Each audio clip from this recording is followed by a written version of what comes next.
Niels അക്കാഡമിയുടെ ക്ലാസ്സിലേക്ക് എല്ലാവരെയും സ്വാഗതം ചെയ്യുന്നു. ഇന്ന് നമ്മൾ ഡിസ്കസ് ചെയ്യാൻ പോകുന്നത് സാനിറ്ററി കെമിസ്ട്രിയിലെ തേർഡ് ടോപ്പിക് ആണ്. ഫസ്റ്റ് മൊഡ്യൂളിലെ തന്നെ തേർഡ് ടോപ്പിക് ആണ്. First module chemistry in everyday life ആണ്. ഓൾറെഡി നമ്മൾ 2 ടോപ്പിക്സ് ഡിസ്കസ് ചെയ്തതാണ്. ഇത് മൂന്നാമത്തെ ടോപ്പിക് ആണ്, ഫെർട്ടിലൈസേഴ്സ് ഡിസ്കസ് ചെയ്യുന്നത്. അപ്പൊ എന്താണ് ഫെർട്ടിലൈസേഴ്സ്? എന്തിനു വേണ്ടിയിട്ടാണ് നമ്മൾ ഫെർട്ടിലൈസേഴ്സ് യൂസ് ചെയ്യുന്നത്? എന്തൊക്കെ ടൈപ്പ് ഫെർട്ടിലൈസേഴ്സ് ഉണ്ട്? ഈ കാര്യങ്ങളൊക്കെയാണ് ഇന്ന് നമ്മൾ ഡിസ്കസ് ചെയ്യുന്നത്.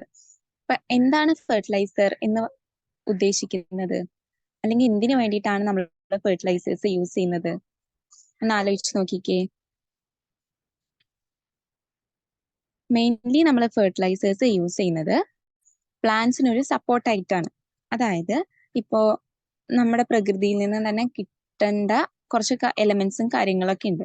അപ്പൊ അതൊന്നും കിട്ടാത്തൊരവസ്ഥയിൽ പ്ലാന്റ്സിന് അതിന്റെ കംപ്ലീറ്റ് ആയിട്ടുള്ള ആ ഒരു ഈൽഡ് നമുക്ക് തരാൻ പറ്റില്ല. അങ്ങനെയുള്ള ഒരു കണ്ടീഷനിൽ നമ്മൾ അതിന് ഫെർട്ടിലൈസേഴ്സ് ആഡ് ചെയ്ത് കൊടുക്കുന്നു. ഒരു എക്സാമ്പിൾ പറയുകയാണെങ്കിൽ നമ്മുടെ പ്ലാന്റ്സിനൊക്കെ അത്യാവശ്യമായിട്ടുള്ളതാണ് നൈട്രജൻ, ഫോസ്ഫേറ്റ് എന്ന് പറയുന്ന എലമെന്റ്സ്. അപ്പൊ ഇതൊക്കെ നമ്മൾ നമ്മുടെ നാച്ചുറിന് കിട്ടാത്തൊരവസ്ഥയിൽ ഈ പ്ലാന്റ്സ് അതിൻ്റെതായിട്ടുള്ള ഡെഫിഷ്യൻസി ഡിസീസസുകൾ കാണിക്കും. അപ്പൊ ഇങ്ങനെ കാണിക്കുന്ന ടൈമിൽ നമുക്ക് മനസ്സിലാവും അതിന് ഇന്ന ഡെഫിഷ്യൻസി ഉണ്ട്, അതുകൊണ്ടാണ് അതിങ്ങനെ ഇരിക്കുന്നത്. ആ ഒരു കണ്ടീഷനിൽ നമ്മൾ എന്ത് ചെയ്യും? അഡീഷണലി നമ്മളായിട്ട് എന്ത് ആഡ് ചെയ്ത് കൊടുക്കും? ആ വേണ്ടുന്ന കോമ്പൗണ്ട് അല്ലെങ്കിൽ വേണ്ടുന്ന എലമെന്റ് ഫെർട്ടിലൈസറിന്റെ ഫോമിൽ നമ്മൾ ആഡ് ചെയ്ത് കൊടുക്കും. അങ്ങനെ ആഡ് ചെയ്യുന്നത് കൊണ്ട് തന്നെ നമുക്ക് ആ ഒരു പ്ലാന്റ് അതിന്റെ 100% അല്ലെങ്കിൽ ഒരു 90% എങ്കിലും ഈൽഡ് തരുന്നുണ്ട്. അപ്പൊ ഇങ്ങനെ ഈൽഡ് കിട്ടാൻ വേണ്ടിയിട്ടാണ് നമ്മൾ എന്ത് ചെയ്യുന്നത്? ഫെർട്ടിലൈസേഴ്സ് ആഡ് ചെയ്യുന്നത്. നാച്ചുറലി കിട്ടുന്ന വളങ്ങളും കാര്യങ്ങളും നമുക്ക് യൂസ് ചെയ്യാം. അതല്ലാതെ തന്നെ കെമിക്കൽ ഫെർട്ടിലൈസേഴ്സ് യൂസ് ആക്കുന്നുണ്ട്. അപ്പൊ അതിലെ ഫസ്റ്റ് ഫെർട്ടിലൈസർ ആയിട്ട് നമ്മൾ ഡിസ്കസ് ചെയ്യുന്നത് യൂറിയയാണ്. എന്താണ് യൂറിയ?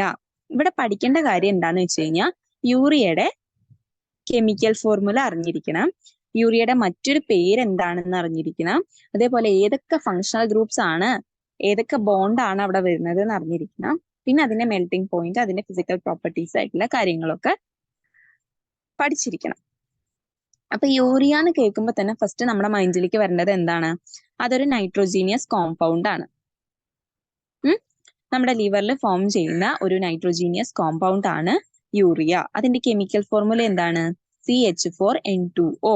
ആരൊക്കെ ഉണ്ട്? കാർബൺ ഉണ്ട്, ഹൈഡ്രജൻ ഉണ്ട്, നൈട്രജൻ ഉണ്ട്, ഓക്സിജൻ ഉണ്ട്. എത്ര കാർബൺ ഉണ്ട്? ഒരു കാർബണും 4 ഹൈഡ്രജനും 2 നൈട്രജനും 1 ഓക്സിജനും ആണ് ഉള്ളത്. ഇപ്പൊ CH4N2O ഇതാണ് ആരുടെ ഫോർമുല? യൂറിയന്റെ ഫോർമുല.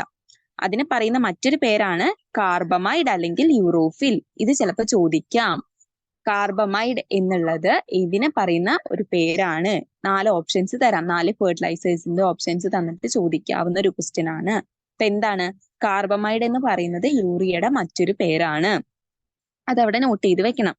ഇനി യൂറിയ എങ്ങനെയാ നമ്മുടെ ഇപ്പൊ ലിവറിൽ ഉണ്ടാവുന്ന ഒരു കോമ്പൗണ്ട് ആണ്, നൈട്രോജീനിയസ് കോമ്പൗണ്ട് ആണ് യൂറിയ എന്ന് പറഞ്ഞു. എങ്ങനെയാ ലിവറിൽ യൂറിയ ഫോം ചെയ്യുന്നത്? പ്രോട്ടീൻസിന്റെ, നമ്മൾ കഴിക്കുന്ന ഫുഡിൽ പ്രോട്ടീൻസ് ഉണ്ട്. ആ പ്രോട്ടീൻസിന്റെ മെറ്റബോളിസം കഴിഞ്ഞ് കിട്ടുന്ന എൻഡ് പ്രോഡക്റ്റ് ആണ് യൂറിയ. ഇതൊരു വേസ്റ്റ് പ്രോഡക്റ്റ് ആണ്. അതിന് ഫിസിയോളജിക്കൽ ആയിട്ടുള്ള ഫങ്ഷൻസ് ഒന്നും നമ്മുടെ ശരീരത്തിൽ ഇല്ല. ബ്ലഡിൽ ഡിസോൾവ് ആവും, അതിനെ യൂറിനിലൂടെ കിഡ്നി എക്സ്ക്രീറ്റ് ചെയ്യുന്നു, അത്രേ ഉള്ളൂ. പക്ഷെ ഇതിൽ നൈട്രജൻ ഉള്ളത് കൊണ്ട് തന്നെ നമ്മൾ എന്തിനെ യൂസ് ചെയ്യുന്നുണ്ട്? നമ്മുടെ പ്ലാന്റ്സിനൊക്കെ ഒരു ഫെർട്ടിലൈസർ ആയിട്ട് യൂസ് ചെയ്യുന്നുണ്ട്. ഇനി ഈ ഒരു കോമ്പൗണ്ടിൽ ശ്രദ്ധിക്കാനുള്ള ഒരു കാര്യം ഫങ്ഷണൽ ഗ്രൂപ്പ് ആണ്. ഒരു ഓർഗാനിക് കോമ്പൗണ്ട് ആണ്. ഓർഗാനിക് കോമ്പൗണ്ട് ആണ്. കാർബൺ, ഹൈഡ്രജൻ അത് അതിന്റെ ഡെറിവേറ്റീവ് ആണ്. അതുകൊണ്ട് തന്നെ ഓർഗാനിക് കോമ്പൗണ്ട് ആണ്. അവിടെയുള്ള ഫങ്ഷണൽ ഗ്രൂപ്പ് ഏതാണ്? NH2 groups connected by a functional group carbonyl. അപ്പൊ ഫങ്ഷണൽ ഗ്രൂപ്പ്സ് പഠിക്കണം. കാർബണൈൽ ഗ്രൂപ്പ് ആണ് ഇവിടെ ഫങ്ഷണൽ ഗ്രൂപ്പ് ആയിട്ട് വരുന്നത്. യൂറിയ വാട്ടറിൽ ഡിസോൾവ് ചെയ്യും, നോൺ ടോക്സിക് ആണ്. നമ്മുടെ ശരീരത്തിൽ തന്നെ പ്രൊഡ്യൂസ് ചെയ്യുന്നതായതുകൊണ്ട് അത്രയും വലിയ ടോക്സിസിറ്റി ഇല്ല. പക്ഷെ ചെറിയ തോതിൽ ഇത് ടോക്സിക് ആണ്. എന്നാലും നമ്മൾ പറയുമ്പോൾ ടോക്സിക് അല്ല എന്നുള്ള രീതിയിലാണ് പറയുന്നത്. കളർലെസ് ആണ്, സ്മെല്ലും ഇല്ല. കോമൺലി ഇത് യൂസ് ചെയ്യുന്നത് ഇൻഡസ്ട്രീസിലാണ്, ഫെർട്ടിലൈസേഴ്സ് ഉണ്ടാക്കാൻ വേണ്ടിയിട്ടാണ് യൂസ് ചെയ്യുന്നത്. അപ്പൊ നമ്മളിപ്പോ യൂറിയയിൽ എന്തൊക്കെ പോയിന്റ്സ് പറഞ്ഞു? ഒന്ന് പറഞ്ഞേ.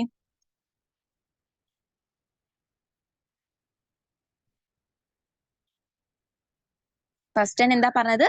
ഒരു നൈട്രോജീനിയസ് കോമ്പൗണ്ട് ആണ്. പിന്നെ ഫോർമുല CH4N2O. വേറെ പറയുന്ന പേരാണ് കാർബമൈഡ്. ഒരു വേസ്റ്റ് പ്രോഡക്റ്റ് ആണ്, കിഡ്നിന്ന് എക്സ്ക്രീറ്റ് ചെയ്യുന്നതാണ്, ഓർഗാനിക് കോമ്പൗണ്ട് ആണ്. എത്ര NH2 ഗ്രൂപ്പ് ഉണ്ട്? 2 NH2 ഗ്രൂപ്പ് ഉണ്ട്.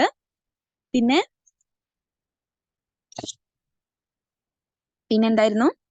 കളർലെസ് ആണ്, സ്മെല്ലില്ല. കോമൺലി നമ്മൾ യൂസ് ചെയ്യുന്നത് ഇൻഡസ്ട്രീസിലെ ഫെർട്ടിലൈസർ ഉണ്ടാക്കാൻ വേണ്ടിയിട്ടാണ്.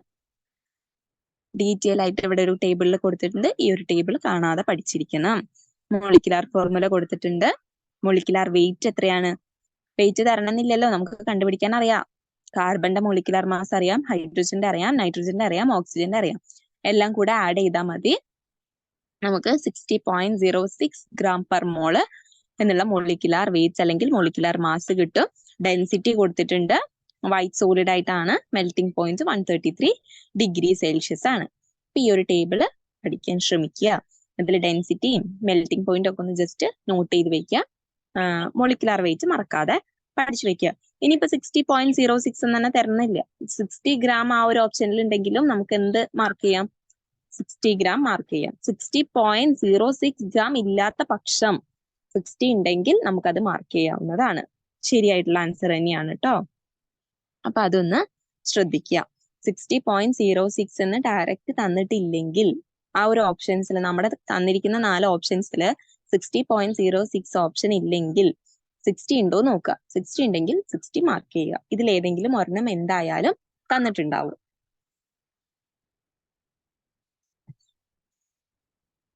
ഇനി നമ്മൾ നോക്കുന്നത് യൂറിയയുടെ യൂസസ് ആണ്.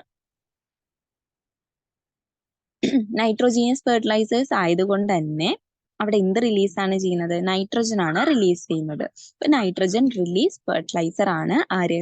യൂറിയ. പിന്നെ നൈട്രോ സെല്ലുലോസ് എക്സ്പ്ലോസീവ്സിൽ സ്റ്റെബിലൈസർ ആയിട്ട് യൂസ് ആക്കുന്നുണ്ട്. ലാന്തനൈഡ് കെമിസ്ട്രിയിൽ ഇമ്പോർട്ടന്റ് ആയിട്ടുള്ള ഒരു റിയേജന്റ് ആണ്. പിന്നെ ഹൈ എക്സ്പ്ലോസീവ്സ് ആയിട്ടുള്ള യൂറിയ നൈട്രേറ്റ് ഒക്കെ ഉണ്ടാക്കാൻ വേണ്ടിയിട്ട് യൂസ് ആക്കുന്നുണ്ട്. പിന്നെ ഓയിൻമെന്റ്സും ക്രീമും ഒക്കെ ഉണ്ടാക്കാൻ യൂസ് ചെയ്യുന്നുണ്ട്. കാരണം നമ്മുടെ സ്കിന്നിനെ റീഹൈഡ്രേറ്റ് ചെയ്യാൻ വേണ്ടിയിട്ട്. ഡീഹൈഡ്രേറ്റ് ആയിപ്പോയ സ്കിന്നിനെ റീഹൈഡ്രേറ്റ് ചെയ്യാൻ യൂസ് ആക്കുന്നുണ്ട്. പിന്നെന്താണ്?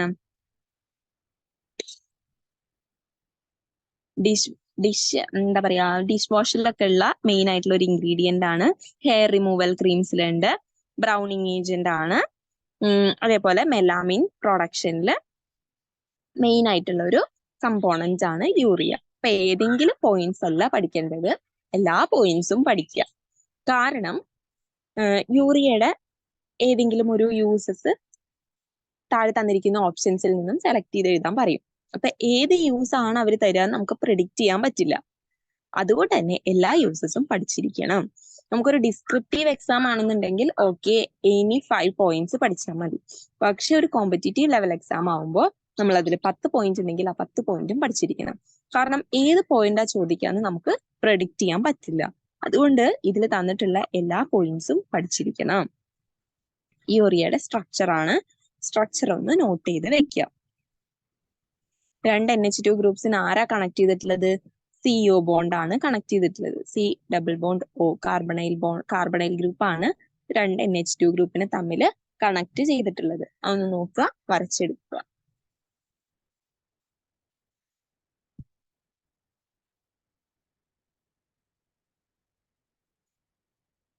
യൂറിയയുടെ സ്ട്രക്ചറും കാര്യങ്ങളൊക്കെ മനസ്സിലായി എന്ന് വിചാരിക്കുന്നു. ഇനി നമ്മുടെ സ്കിന്നിനെ എന്തെങ്കിലും അഫക്ട് ചെയ്യുന്നുണ്ടോ? ഇപ്പൊ നമ്മൾ അവിടെ പഠിച്ചു റീഹൈഡ്രേറ്റ് ചെയ്യാൻ വേണ്ടിയിട്ട് ക്രീമുകളിലൊക്കെ യൂറിയ യൂസ് ചെയ്യുന്നുണ്ട് എന്ന് നമ്മൾ പറഞ്ഞു. അപ്പോ നമ്മുടെ സ്കിന്നിനെ എന്തെങ്കിലും അഫക്ട് ചെയ്യുന്നുണ്ടോ നോക്കിയേ.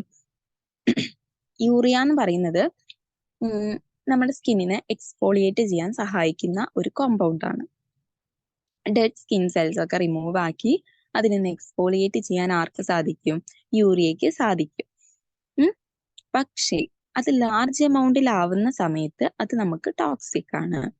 സ്മോൾ എമൗണ്ട്സിലൊക്കെ ആണെന്നുണ്ടെങ്കിൽ ഓക്കെ, അത് എക്സ്ഫോളിയേഷന് സഹായിക്കും. പക്ഷേ അത് ലാർജ് എമൗണ്ടിലാണെന്നുണ്ടെങ്കിൽ ടോക്സിക് ആയിട്ടുള്ള ഒരു കോമ്പൗണ്ട് ആണ് യൂറിയ എന്ന് പറയുന്നത്. അതൊന്ന് ആലോചിച്ച് വെക്കുക. ഇനി നമ്മൾ അതിന്റെ പ്രിപ്പറേഷൻസ് ആണ് പറയുന്നത്. യൂറിനിൽ നിന്ന് ഉണ്ടാക്കാം കോൺസെൻട്രേറ്റ് ചെയ്ത് അതിൽ നൈട്രിക് ആസിഡ് ആഡ് ചെയ്ത് കഴിഞ്ഞാൽ നമുക്ക് ക്രിസ്റ്റൽസിന് സെപ്പറേറ്റ് ചെയ്യാനായിട്ട് പറ്റും. റിയാക്ഷൻ ഒന്ന് അവിടെ കൊടുത്തിട്ടുണ്ട്, ജസ്റ്റ് ഒന്ന് നോക്കുക. ഈ റിയാക്ഷൻ എന്തായാലും ചോദിക്കില്ല, കാരണം ലബോറട്ടറി പ്രിപ്പറേഷൻ നമുക്കൊന്ന് നോക്കാം. ലബോറട്ടറി പ്രിപ്പറേഷൻ എങ്ങനെയാണ്? Urea prepared in laboratory detail ആയിട്ട് കൊടുത്തിട്ടുണ്ട്. കാർബണൈൽ ക്ലോറൈഡിന്റെ കൂടെ അമോണിയ ആഡ് ചെയ്യാം. കാർബണൈൽ ക്ലോറൈഡിന്റെ കൂടെ ആരാണ് ആഡ് ചെയ്യേണ്ടത്? അമോണിയൻ ആഡ് ചെയ്യുക. അപ്പൊ രണ്ടിൽ നിന്നും HCl റിമൂവ് ആയി പോകും. 2HCl നമുക്ക് കിട്ടും, യൂറിയ ഫോം ചെയ്യും. ഇനി അതല്ലെങ്കിൽ ഡൈഈഥൈൽ കാർബണേറ്റ്, ഡൈഈഥൈൽ കാർബണേറ്റിന്റെ കൂടെ നമ്മൾ അമോണിയ വെച്ച് ട്രീറ്റ് ചെയ്യുമ്പോൾ നമുക്ക് എന്ത് കിട്ടും? എത്തനോള് റിമൂവ് ആയി പോയി യൂറിയ കിട്ടും. ഈ രണ്ട് മെത്തേഡാണ് സാധാരണ ലബോറട്ടറി പ്രിപ്പറേഷൻ എന്ന് പറയുന്നത്. അപ്പൊ രണ്ടും പഠിച്ചിരിക്കണം. കാർബണൈൽ ക്ലോറൈഡിന്റെ കൂടെ അമോണിയ ആഡ് ചെയ്യുമ്പോൾ നമുക്ക് എന്ത് കിട്ടും? യൂറിയ കിട്ടും. ബൈ പ്രോഡക്റ്റ് എന്താണ്? HCl ആണ്. ഈ ബൈ പ്രോഡക്റ്റ് വിട്ടുപോകരുത്, നമുക്ക് റിയാക്ഷൻ ആയിട്ട് തന്നെ ചോദിക്കാം. ചില സമയത്ത് ബൈ പ്രോഡക്റ്റ് എന്താണ് എന്ന് ചോദിക്കാം, അതുകൊണ്ട് ബൈ പ്രോഡക്റ്റ് വിട്ടുപോകരുത്. കാർബണൈൽ ക്ലോറൈഡ് ആണെങ്കിൽ അവിടെ ഫോം ചെയ്യുന്നത് യൂറിയയും ഹൈഡ്രോക്ലോറിക് ആസിഡും ആണ്. ഇനി ഡൈഈഥൈൽ കാർബണേറ്റ് ആണെങ്കിൽ യൂറിയയും അതേപോലെ തന്നെ എത്തനോളും ആണ് ഫോം ചെയ്യുന്നത്. ഇനി അടുത്തത് വോളർ സിന്തസിസ് ആണ് പഠിക്കാനുള്ളത്. അമോണിയം സയനൈറ്റ് യൂസ് ചെയ്തിട്ട് എങ്ങനെയാണ് യൂറിയ പ്രൊഡക്ഷൻ? അതിന് പറയുന്ന പേരാണ് വോളർ സിന്തസിസ്. ഫ്രെഡറിക് വോളർ ആണ് ഇത് ആദ്യമായിട്ട് ലബോറട്ടറിയിൽ കണ്ടുപിടിച്ചത്, അതുകൊണ്ടാണ് അതിനെ വോളർ സിന്തസിസ് എന്ന് പറയുന്നത്. പൊട്ടാസ്യം സയനൈറ്റിന്റെയും അമോണിയം സൾഫൈറ്റിന്റെയും മിക്സ്ചർ നമ്മൾ ഹീറ്റ് ചെയ്യുക. അപ്പൊ എന്ത് ഫോം ചെയ്യും? അമോണിയം സയനൈറ്റ് ഫോം ചെയ്യും. അയോണിക് റിയാക്ഷൻ ഓഫ് പൊട്ടാസ്യം സയനൈറ്റും അമോണിയം സൾഫേറ്റും കാരണം അവിടെ ഫോം ചെയ്യുന്നത് അമോണിയം സയനൈറ്റ് ആണ്. അങ്ങനെ നമുക്ക് ആ ഒരു അമോണിയം സയനൈറ്റിലെ ആറ്റംസ് ഒക്കെ ഒന്ന് റീഅറേഞ്ച് ചെയ്ത് കഴിഞ്ഞാൽ നമുക്ക് എന്ത് കിട്ടും? യൂറിയ കിട്ടുന്നതാണ്. അപ്പൊ അതും കൂടെ ഒന്ന് ആലോചിച്ച് വെക്കുക. ഏതൊക്കെയാണ്? പൊട്ടാസ്യം സയനൈറ്റും അമോണിയം സൾഫൈറ്റും കൂടെ റിയാക്ട് ചെയ്യുമ്പോൾ അമോണിയം സയനൈറ്റ് ഫോം ചെയ്യുന്നുണ്ട്. അതൊന്ന് റീഓർഗനൈസ് ചെയ്ത് കഴിഞ്ഞാൽ, അതിലെ ആറ്റംസ് ഒന്ന് റീഓർഗനൈസ് ചെയ്ത് കഴിഞ്ഞാൽ അവിടെ ആരെ കിട്ടും? നമുക്ക് യൂറിയ കിട്ടും. ഇനി അമോണിയയിൽ നിന്ന് എങ്ങനെയാണ് യൂറിയ ഉണ്ടാക്കുന്നത് നോക്കാം. Ammonium carbonate is formed by heating a mixture of liquid ammonia and liquid carbon dioxide. അപ്പൊ ലിക്വിഡ് അമോണിയയും ലിക്വിഡ് കാർബൺ ഡൈ ഓക്സൈഡും നമ്മൾ എന്തിലെടുക്കുക? ഒരു ഓട്ടോക്ലേവിൽ എടുക്കുക.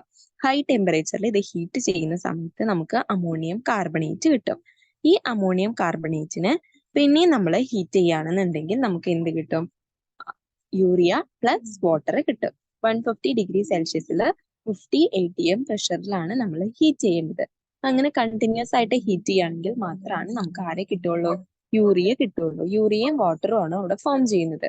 അപ്പോൾ അമോണിയയിൽ നിന്നാണെങ്കിൽ അവിടെ ബൈ പ്രോഡക്ട്സ് എന്താ ഫോം ചെയ്യുന്നത്? വാട്ടർ ആണ് ഫോം ചെയ്യുന്നത്. ഡൈഈഥൈൽ കാർബണേറ്റ് എന്നാണെങ്കിലോ എന്താണ്? ഒന്ന് പറഞ്ഞേ. ഡൈഈഥൈൽ കാർബണേറ്റ് എന്നാണെങ്കിൽ എത്തനോൾ ആണ് ബൈ പ്രോഡക്റ്റ് ഫോം ചെയ്യുന്നത്. കാർബണൈൽ ക്ലോറൈഡ് എന്നാണെങ്കിലോ എന്താ ബൈ പ്രോഡക്റ്റ് ഫോം ചെയ്യുന്നത്? HCl ആണ് ഫോം ചെയ്യുന്നത്. കറക്റ്റ് ആണ് പറഞ്ഞത്. അപ്പോൾ കാർബണൈൽ ക്ലോറൈഡ് എന്നാണെങ്കിൽ hydrochloric acid by product form ചെയ്യുന്നു പ്ലസ് യൂറിയ. ഡൈഈഥൈൽ കാർബണേറ്റ് എന്നാണെങ്കിൽ യൂറിയ പ്ലസ് എത്തനോൾ ആണ്. അമോണിയയിൽ നിന്നാണെങ്കിൽ യൂറിയ പ്ലസ് വാട്ടർ ആണ് ഫോം ചെയ്യുന്നത്. ഇനി സയനൈഡ് എന്നാണെങ്കിലോ ഈ ഒരു മെത്തേഡിൽ നമ്മൾ calcium കാർബൈഡും നൈട്രജനെയും mixture of calcium carbide and nitrogen to calcium cyanamide and carbon is obtained according to the following reaction. നമുക്ക് എന്താ കിട്ടേണ്ടത്? കാൽഷ്യം സൈനമൈഡും കാർബണും കിട്ടണം. ആ ഒരു മിക്സറിനെ പറയുന്ന പേരാണ് നൈട്രോലൈം. ഈ നൈട്രോലൈം നമ്മൾ ഫെർട്ടിലൈസർ ആയിട്ട് യൂസ് ആക്കുന്നുണ്ട്. ഈ ഒരു മിക്സറിനെ നമ്മൾ സൾഫ്യൂരിക് ആസിഡ് വെച്ച് ഡൈല്യൂട്ട് ആയിട്ടുള്ള സൾഫ്യൂരിക് ആസിഡ് വെച്ച് റിയാക്ട് ചെയ്യുന്ന സമയത്ത് അതെന്തായിട്ട് മാറുന്നു? സയനമൈഡ് കാൽഷ്യം സയനമൈഡ് ഇൻറ്റു സയനമൈഡ് ആയിട്ട് മാറുന്നു. ഈ റിയാക്ഷൻ നമ്മൾ ഡീകമ്പോസിഷൻ വാട്ടറും കൂടെ ആഡ് ചെയ്ത് കഴിഞ്ഞിട്ടുണ്ടെങ്കിൽ എന്ത് സംഭവിക്കും? ഡീകമ്പോസിഷൻ ഓഫ് സയനമൈഡ് അവിടെ സംഭവിക്കുന്നു. വാട്ടറിന്റെ അഡീഷൻ കാരണം ഡീകമ്പോസിഷൻ ഓഫ് സയനമൈഡ് സംഭവിക്കും. അങ്ങനെ നമുക്ക് ആരെ കിട്ടും? യൂറിയ കിട്ടും. അപ്പൊ എന്താണ് ഇവിടെ പറഞ്ഞിട്ടുള്ളത്? ആദ്യം തന്നെ നമ്മൾ കാൽഷ്യം കാർബൈഡിനെയും നൈട്രജനെയും എന്താക്കി മാറ്റണം? കാൽഷ്യം സൈനമൈഡും കാർബണും ആക്കി മാറ്റണം. എന്തൊക്കെയാണ്? കാൽഷ്യം കാർബൈഡിനെ നൈട്രജനെയും കൂടെ റിയാക്ട് ചെയ്യുമ്പോൾ കാൽഷ്യം സൈനമൈഡും കാർബണും കിട്ടുന്നു. ഈ കാൽഷ്യം സൈനമൈഡിന്റെയും കാർബണിന്റെയും മിക്സ്ചറിനെ പറയുന്ന പേരാണ് നൈട്രോലൈം. അത് നമ്മളൊരു ഫെർട്ടിലൈസർ ആക്കി യൂസ് ചെയ്യുന്നുണ്ട്. ഇനി അതല്ലാത്ത പക്ഷം ഈ ഒരു മിക്സ്ചറിനെ നമ്മൾ ഡൈല്യൂട്ട് സൾഫ്യൂരിക് ആസിഡുമായിട്ട് ട്രീറ്റ് ചെയ്യാണ്. അപ്പൊ നമുക്ക് എന്ത് കിട്ടും? ഈ കാൽഷ്യം സൈനമൈഡ് പോയിട്ട് സൈനമൈഡ് ആയിട്ട് മാറും. അതായത് NH2C∼N, അവിടെ ഒരു CN ഗ്രൂപ്പ് വരും. അപ്പൊ സൈനമൈഡ് ആയിട്ട് മാറുന്നു. കാൽഷ്യം അവിടെ നിന്ന് റിമൂവ് ആയി പോകും, കാൽഷ്യം സൾഫേറ്റ് ആയിട്ട് പോകുന്നു, ബാക്കി സൈനമൈഡ് ഫോം ചെയ്യുന്നു. ഈ സൈനമൈഡിലേക്ക് നമ്മൾ വാട്ടർ ആഡ് ചെയ്യുന്ന സമയത്ത് സൈനമൈഡ് ഡീകമ്പോസിഷൻ നടന്നിട്ട് എന്തായി മാറും? യൂറിയ ആയിട്ട് മാറുന്നു. ഇതാണ് റിയാക്ഷൻ. ഇത്രയും നമ്മൾ പഠിച്ചതിൽ ഏറ്റവും ഇമ്പോർട്ടന്റ് റിയാക്ഷൻ ആണ് സയനൈഡ് എന്നുള്ള ഡീകമ്പോസിഷൻ റിയാക്ഷൻ. അത് പലപ്പോഴും ചോദിച്ചു കണ്ടിട്ടുണ്ട്. ആ നൈട്രോലൈമും ചോദിച്ചു കണ്ടിട്ടുണ്ട്, അതേപോലെ തന്നെ ഈ ഒരു ഡീകമ്പോസിഷനും ചോദിച്ചു കണ്ടിട്ടുണ്ട്. അപ്പോൾ എന്ത് ചെയ്യണം? ആ ഒരു ഡീകമ്പോസിഷൻ റിയാക്ഷൻ നന്നായിട്ട് എഴുതി പഠിക്കുക.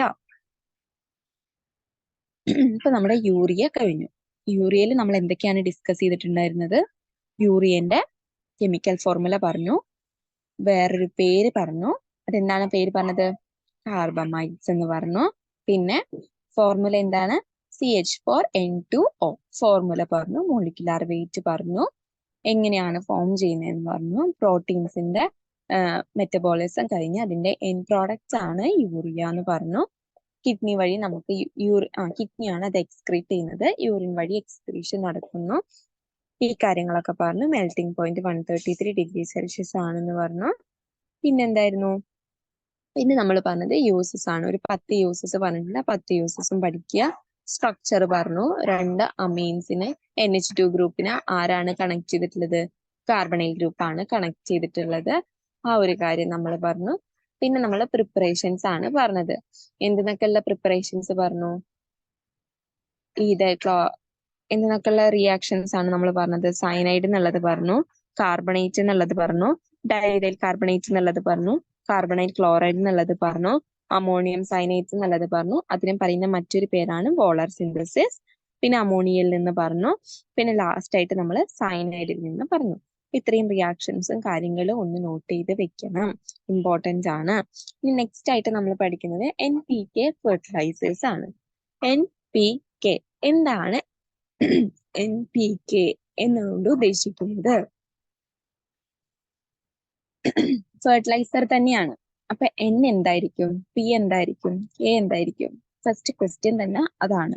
N എന്ന് പറയുന്നത് നൈട്രജൻ ആണ്, P എന്ന് പറയുന്നത് ഫോസ്ഫറസ് ആണ്, K എന്ന് പറയുന്നത് പൊട്ടാഷ്യം ആണ്.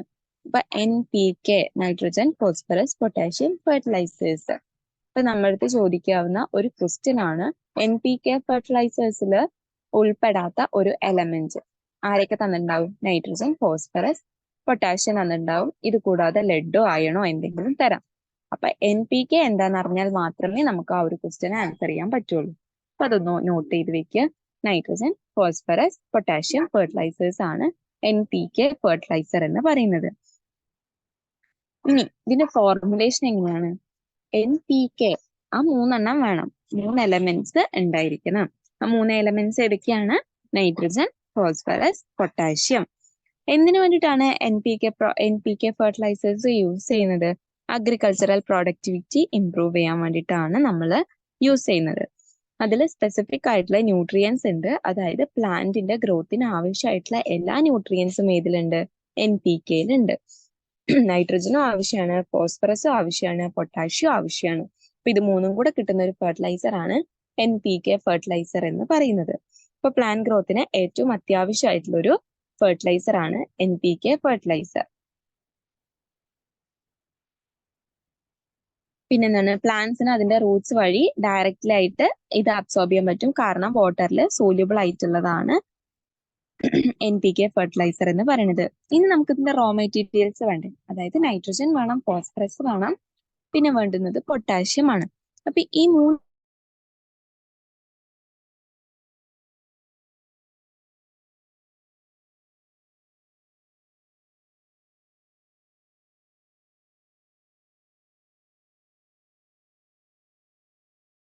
പറയാനായിട്ട് പറ്റും. സ്പെസിഫിക്കലി ഫോർമുലേറ്റഡ് ആണ്, സ്പെസിഫിക് പ്രൊപ്പോർഷൻസ് ആണ് അതിനുള്ളത്. അതായത് നൈട്രജന്റെ എത്ര പെർസെൻറ്റേജ് ഉണ്ടായിരിക്കണം, ഫോസ്ഫറസ് എത്ര പെർസെൻറ്റേജ് ഉണ്ടായിരിക്കണം, പൊട്ടാഷ്യം ഇത്ര പെർസെൻറ്റേജ് ഉണ്ടായിരിക്കണം. എന്നാൽ മാത്രമാണ് അത് ആ ഒരു ക്രോപ്സിന്റെ പ്രൊഡക്ഷന് വേണ്ടിയിട്ട് ഹെൽപ്പ് ചെയ്യുള്ളൂ. തോന്നുന്ന രീതിയിൽ നമുക്ക് എടുക്കാനായിട്ട് പറ്റില്ല. അപ്പൊ അതിനൊരു അളവുണ്ട്. ഇനി അമോണിയയിൽ എന്തുണ്ട്?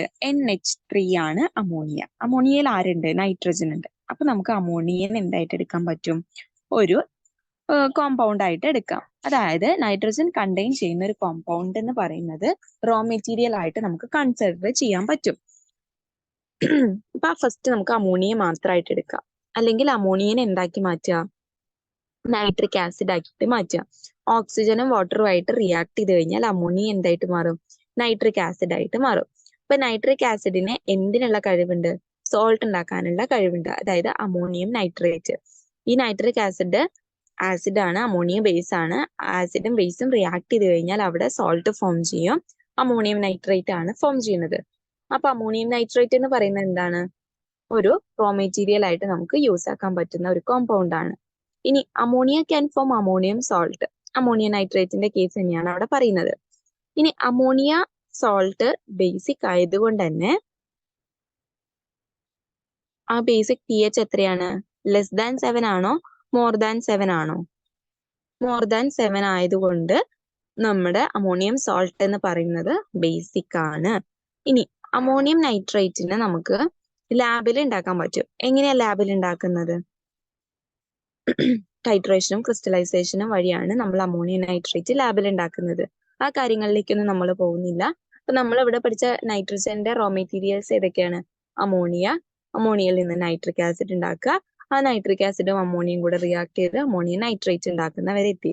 അപ്പൊ അമോണിയം നൈട്രേറ്റ് ക്രിസ്റ്റൽസ് എന്ന് പറയുന്നത് എന്തിനു വേണ്ടിയിട്ട് യൂസ് ചെയ്യാം? ഇൻഡസ്ട്രിയൽ പ്രിപ്പറേഷൻ ഓഫ് NPK ഫെർട്ടിലൈസേഴ്സിന് വേണ്ടിയിട്ട് യൂസ് ആക്കാൻ പറ്റുന്നതാണ്. ഇനി പൊട്ടാസ്യത്തിന്റെ കേസാണ് പറയുന്നത്. പൊട്ടാസ്യം ക്ലോറൈഡോ പൊട്ടാസ്യം സൾഫൈറ്റോ ഒക്കെ നമുക്ക് NPK ഫെർട്ടിലൈസേഴ്സിന്റെ ഗുഡ് സോഴ്സ് ഓഫ് പൊട്ടാസ്യം ആയിട്ട് എടുക്കാൻ പറ്റും. ഇതൊക്കെ എന്താണ് ശരിക്ക്? നമുക്ക് മൈനിങ്ങിലൂടെ എന്ത് കിട്ടും? പൊട്ടാസ്യം കോമ്പൗണ്ട്സ് കിട്ടും. പൊട്ടാസ്യം ക്ലോറൈഡും സൾഫൈറ്റും ഒക്കെ നമുക്ക് മൈൻ ചെയ്യുന്ന ടൈമിൽ കിട്ടുന്നതാണ്. അതുകൊണ്ട് തന്നെ അത് അത്രയും കഷ്ടപ്പാടില്ലാതെ നമുക്ക് കിട്ടുന്ന കാര്യമാണ്. പൊട്ടാസ്യം സോൾട്സും സോല്യൂബിൾ ആണ്. അതുകൊണ്ട് തന്നെ പൊട്ടാസ്യം അതിന് നമുക്ക് ഡയറക്റ്റ് ആയിട്ട് തന്നെ പ്ലാന്റ്സിലേക്ക് കൊടുക്കാനായിട്ട് പറ്റും. ഇനി പൊട്ടാസ്യത്തിന്റെ കാര്യം പറഞ്ഞു. ഇനി ഫോസ്ഫേറ്റ് ഏതൊക്കെയാണ്? Phosphate rock can be found through mining as with potassium salt. Potassium സോൾട്ടിന്റെ കൂടെ തന്നെ നമുക്ക് കിട്ടുന്ന ഒരു കാര്യമാണ് ഫോസ്ഫേറ്റിന്റെ സോൾട്ട് എന്ന് പറയുന്നത്. കാൽഷ്യം ഫോസ്ഫേറ്റ് ഉണ്ടാവാം. അതിന് നമ്മൾ മൈൻ ചെയ്തിട്ട് എടുക്കുകയാണ് ചെയ്യുന്നത്. ഇൻസോല്യൂബിൾ ആണ്. പക്ഷേ നമ്മൾ നേരത്തെ പഠിച്ചിട്ടുള്ള നൈട്രജൻ ആവട്ടെ പൊട്ടാസ്യത്തിന്റെ സോൾട്ടുകൾ ആവട്ടെ അതൊക്കെ സോല്യൂബിൾ ആണ്. പക്ഷെ ഫോസ്ഫേറ്റ് എന്ന് പറയുന്നത് ഇൻസോല്യൂബിൾ ആണ്, നമുക്ക് മൈനിങ്ങിലൂടെ കിട്ടുന്നത്. അപ്പൊ നമുക്ക് ആദ്യം എന്താക്കി മാറ്റണം? ഈ ഇൻസോല്യൂബിൾ ആയിട്ടുള്ളതിനെ നമുക്ക് പ്ലാന്റ്സിന് അബ്സോർബ് ചെയ്യാൻ ബുദ്ധിമുട്ടായിരിക്കും. കാരണം നമ്മൾ വെള്ളം ഒഴിച്ചു കൊടുക്കുമ്പോൾ അത് മണ്ണിൽ ലയിച്ചാൽ മാത്രമാണ് ആ ഒരു ഫോസ്ഫേറ്റിനെ ആർക്ക് വലിച്ചെടുക്കാൻ പറ്റുള്ളൂ? നമ്മുടെ പ്ലാന്റ്സിനെ വലിച്ചെടുക്കാനായിട്ട് പറ്റുള്ളൂ. അപ്പൊ ഇവിടെ നമുക്ക് കിട്ടുന്ന ഫോസ്ഫേറ്റ് എന്ന് പറയുന്നത് ഇൻസോല്യൂബിൾ ആണ്. അപ്പൊ അതിനെ നമ്മൾ ആദ്യം എന്താക്കി മാറ്റണം? സോല്യൂബിൾ സോൾട്ട് ആക്കിയിട്ട് മാറ്റണം. ഫെർട്ടിലൈസേഴ്സ് ഒക്കെ യൂസ് ചെയ്യുന്നതിന് മുൻപായിട്ട് നമ്മൾ അതിനെ എന്താക്കി മാറ്റണം? സോല്യൂബിൾ ആയിട്ടുള്ള സോൾട്ട് ആക്കി മാറ്റണം. എങ്ങനെയാ സോല്യൂബിൾ സോൾട്ട് ഉണ്ടാക്കുന്നത്?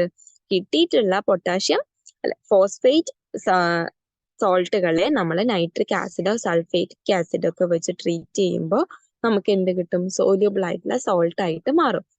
അങ്ങനെ സോല്യൂബിൾ ആയിട്ടുള്ളതിനെ നമുക്ക് ഫെർട്ടിലൈസേഴ്സിലേക്ക് ആഡ് ചെയ്യാനായിട്ട് പറ്റും.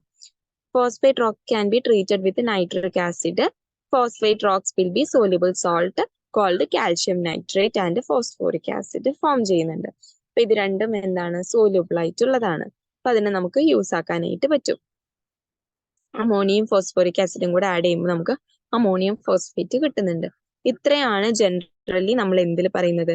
ഈ ഒരു NPK ഫെർട്ടിലൈസേഴ്സിൽ പറയുന്നത്. പിന്നെന്താണ്? ഈ അമോണിയം ഫോസ്ഫേറ്റ് സോല്യൂബിൾ ആണെന്ന് പറയുന്നുണ്ട്. കാൽഷ്യം ഫോസ്ഫേറ്റും സൾഫ്യൂരിക് ആസിഡും കൂടെ ആഡ് ചെയ്യുമ്പോൾ കാൽഷ്യം ഡൈഹൈഡ്രജൻ ഫോസ്ഫേറ്റും കാൽഷ്യം സൾഫേറ്റും ഫോം ചെയ്യുന്നുണ്ട്. ഈ ഒരു കാൽഷ്യം ഡൈഹൈഡ്രജൻ ഫോസ്ഫേറ്റിനെയാണ് നമ്മൾ സൂപ്പർ ഫോസ്ഫേറ്റ് എന്ന് പറയുന്നത്. അതൊന്ന് നോട്ട് ചെയ്ത് വെക്കാം. എന്താണ് സൂപ്പർ ഫോസ്ഫേറ്റ് എന്ന് പറഞ്ഞിട്ടുണ്ടെങ്കിൽ ആ ഒരു ടോപ്പിക്ക് നമുക്ക് ഡീറ്റെയിൽ ആയിട്ട് പഠിക്കാനുണ്ട്. സൂപ്പർ ഫോസ്ഫേറ്റ് അത് ഫെർട്ടിലൈസേഴ്സിനെക്കാട്ടിലും നമ്മൾ കുറച്ചും കൂടെ രീതിയിൽ ഈ പ്രൊഡക്ഷൻ ഈൽഡ് കൂട്ടാൻ വേണ്ടിയിട്ട് യൂസ് ചെയ്യുന്ന ഒരു ഫെർട്ടിലൈസർ തന്നെയാണ് സൂപ്പർ ഫോസ്ഫേറ്റ് എന്ന് പറയുന്നത്. അപ്പൊ കാൽഷ്യം ഫോസ്ഫേറ്റും ഫോസ്ഫോറിക് ആസിഡും കൂടെ റിയാക്ട് ചെയ്ത് കഴിഞ്ഞാൽ നമുക്ക് എന്ത് കിട്ടും? കാൽഷ്യം ഡൈഹൈഡ്രജൻ ഫോസ്ഫേറ്റ് കിട്ടും. ആ കാൽഷ്യം ഡൈഹൈഡ്രജൻ ഫോസ്ഫേറ്റ് എന്ന് പറയുന്നത് എന്താണ്? ഒരു സൂപ്പർ ഫോസ്ഫേറ്റ് ആണ്. അപ്പൊ ഇത്രയും ഡീറ്റെയിൽസ് ആണ് നമുക്ക് NPK പഠിക്കാനുള്ളത്. ഇതിൽ മെയിൻ ആയിട്ട് ചോദിക്കുന്ന 2 രീതിയിലുള്ള ക്വസ്റ്റ്യൻസ് ആണ്.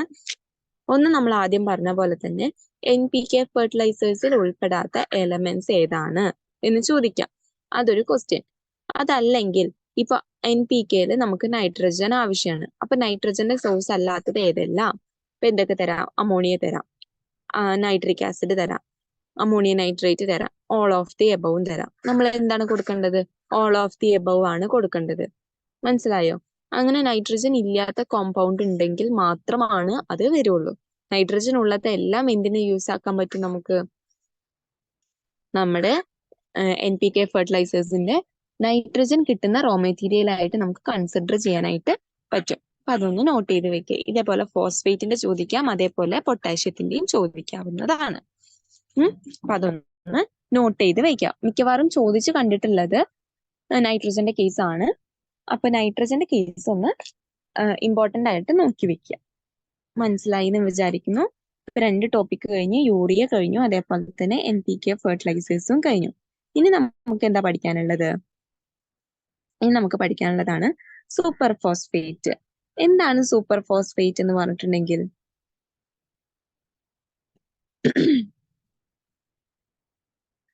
എന്തായിരിക്കും സൂപ്പർ ഫോസ്ഫേറ്റ് എന്ന് പറഞ്ഞിട്ടുണ്ടെങ്കിൽ? ഫോസ്ഫേറ്റ് റിച്ച് ഡെപ്പോസിറ്റുകളെയാണ്, അല്ലെങ്കിൽ ഫോസ്ഫേറ്റിന്റെ അളവ് കൂടിയിട്ടുള്ളതിനെയാണ് നമ്മൾ സൂപ്പർ ഫോസ്ഫേറ്റ്സ് എന്ന് പറയുന്നത്. അതിൽ തന്നെ സൂപ്പർ ഫോസ്ഫേറ്റിൽ തന്നെ നമുക്ക് പ്ലാന്റ്സിന് വേണ്ടുന്ന എല്ലാ ന്യൂട്രിയൻസും അവൈലബിൾ ആണ്. അഗ്രികൾച്ചറൽ പ്രൊഡക്ടിവിറ്റി ഇൻക്രീസ് ചെയ്യാൻ വേണ്ടിയിട്ട് യൂസ് ചെയ്യുന്ന ഒരു ഫെർട്ടിലൈസർ ആണ് സൂപ്പർ ഫോസ്ഫേറ്റുകൾ എന്ന് പറഞ്ഞിട്ടുണ്ടെങ്കിൽ. പിന്നെ നമ്മൾ ഇത് എന്തുകൊണ്ട് യൂസ് ചെയ്യുന്നു? ഇപ്പൊ NPK എന്നൊക്കെ പറഞ്ഞു കഴിഞ്ഞാൽ കുറച്ച് റേറ്റ് അധികമായിട്ടുള്ള എക്സ്പെൻസീവ് ആണ്. അതൊക്കെ വെച്ച് നോക്കുന്ന സമയത്ത് സൂപ്പർ ഫോസ്ഫേറ്റ് എന്ന് പറയുന്നത് ചീപ്പായിട്ട് നമുക്ക് കിട്ടും. Compare to available sources of phosphate lower price ആണ്, വൈഡ് സ്പ്രെഡ് ഓപ്ഷൻ ഉണ്ട്. പിന്നെ എന്താണ്? Developing regions where the cost of agricultural inputs are a significant consideration. അത് നമുക്ക് അറിയാവുന്ന കേസാണ്. കോസ്റ്റ് എന്നുള്ളതിന് നമ്മുടെ അഗ്രികൾച്ചറൽ ഫീൽഡിന് വലിയൊരു ഇമ്പോർട്ടൻസ് ഉണ്ട്. അതുകൊണ്ട് ചീപ്പായിട്ട് കിട്ടുന്ന പ്രോഡക്ട്സ്, അത് ചീപ്പ് എന്ന് ഉദ്ദേശിക്കുന്നത് റേറ്റ് കമ്മിയായിട്ട് കിട്ടുന്ന പ്രോഡക്ട്സ് നമ്മുടെ പ്ലാന്റ്സിന് അത്രത്തോളം യൂസ്ഫുൾ ആണെങ്കിൽ നമുക്ക് അതിലോട്ട് മൂവ് ചെയ്യാൻ പറ്റും. അതിന് ഒരു എക്സാമ്പിൾ ആണ് നമ്മുടെ സൂപ്പർ ഫോസ്ഫേറ്റുകൾ. ഇനി അതിൽ തന്നെ സിംഗിൾ സൂപ്പർ ഫോസ്ഫേറ്റ് ഉണ്ട്, ഡബിൾ സൂപ്പർ ഫോസ്ഫേറ്റ് ഉണ്ട്, ട്രിപ്പിൾ സൂപ്പർ ഫോസ്ഫേറ്റ് ഉണ്ട്. ഇനി ഇതിന്റെ ഫോർമുലേഷൻ നോക്കാം. All formulations of superphosphate contain a significant proportion of soluble and available phosphate ion which is key quality. അതായത് അവൈലബിൾ ആയിട്ടുള്ള ഫോസ്ഫേറ്റ് അയോൺസും അതേപോലെ തന്നെ സോല്യൂബിൾ ആയിട്ടുള്ള ഫോസ്ഫേറ്റ് അയോൺസിന്റെയും ഒരു പ്രൊപ്പോർഷൻ ആണ്. അതിന് കറക്റ്റ് പ്രൊപ്പോർഷനിൽ വേണം നമ്മൾ എടുക്കാൻ വേണ്ടിയിട്ട്. നമുക്ക് തോന്നുന്ന പോലെ യൂസ് ആക്കാനായിട്ട് പറ്റില്ല. ഇനി അതിനെ നമുക്ക് നോക്കാം. സിംഗിൾ സൂപ്പർ ഫോസ്ഫേറ്റ് എന്താണ്? 1:1 മിക്സ്ചറിൽ എടുക്കുന്നതാണ്. അതായത് ഏതൊക്കെയാണ് 1:1 എടുക്കുന്നത്?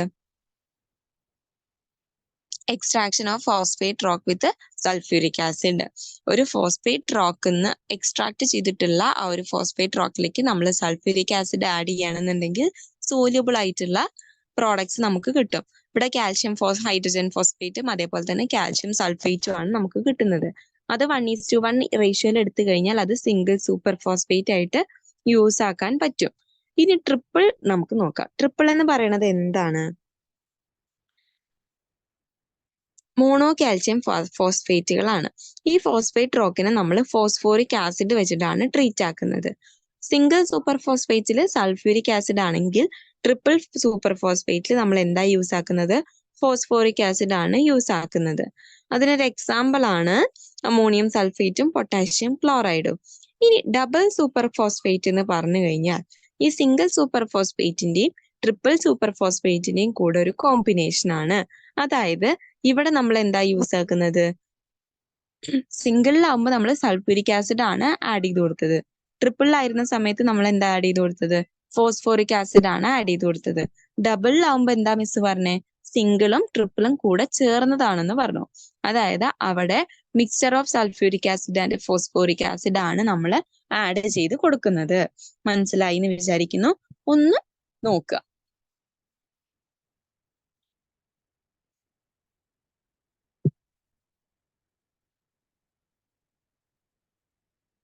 എന്തൊക്കെയാ പറഞ്ഞ?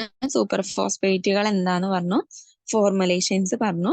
അതിൽ തന്നെ 3 ഭാഗങ്ങളുണ്ട്: single super phosphate, double super phosphate, triple super phosphate.